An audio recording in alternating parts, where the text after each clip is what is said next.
biased toward action. Be biased toward action.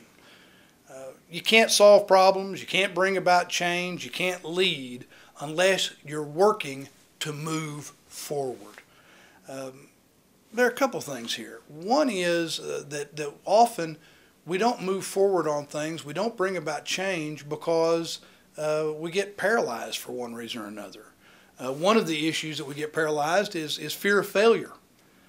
Boy, I see it all the time in politics. Somebody's not willing to move forward, and of course it's because now in politics you make one mistake, it's all over the internet. Everybody knows about the mistake, and it's that fear of failure that paralyzes people from even wanting to move forward or take certain types of actions. They're not willing to take that kind of risk because of the fear of failure.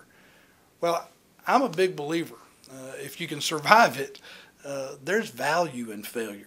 Now, you don't want to do it. You want to try to avoid it. But there's value in failure if what you do is you take a step back and you say, wow, I'm not going to be a turtle on this. I'm not going to pull into my shell. But instead what I'm going to do is I'm going to try to evaluate it. I'm going to ask myself, why did that not work the way I wanted it to? Why was the idea bad? Why didn't it turn out the way I wanted? And then learn from that and move differently the next time. So don't be paralyzed by the fear of failure. Instead, get the value out of it so that you can be biased toward action. There's another paralysis that happens all the time in problem solving, and that is that people find themselves in situations where they're paralyzed by fear that the better deal might come along, or the better idea is another way of putting that. And here's what I mean. People don't move forward because what if I put out an idea, I start trying to build consensus around that idea, I start trying to solve the problem by utilizing that idea, maybe even get it all solved. Maybe everybody kind of signs off and the community moves forward.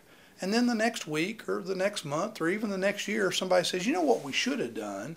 And everybody slaps their head and says, ooh, that was a good idea. Wish we'd have thought of that before.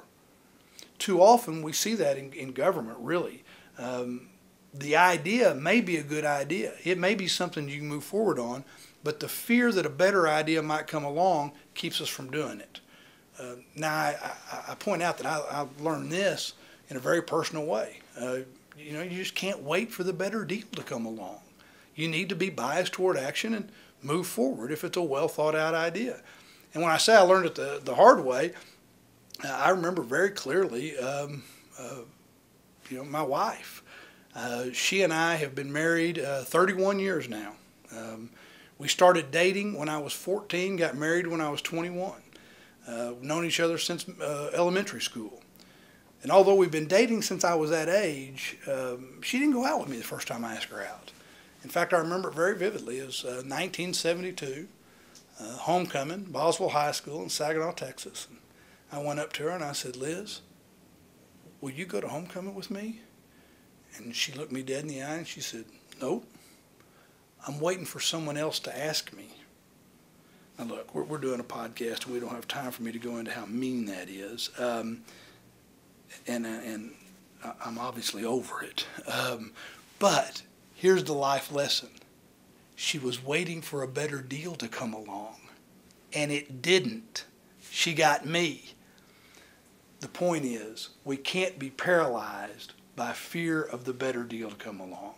We have to be biased toward action if we want to really bring about change in community problem solving.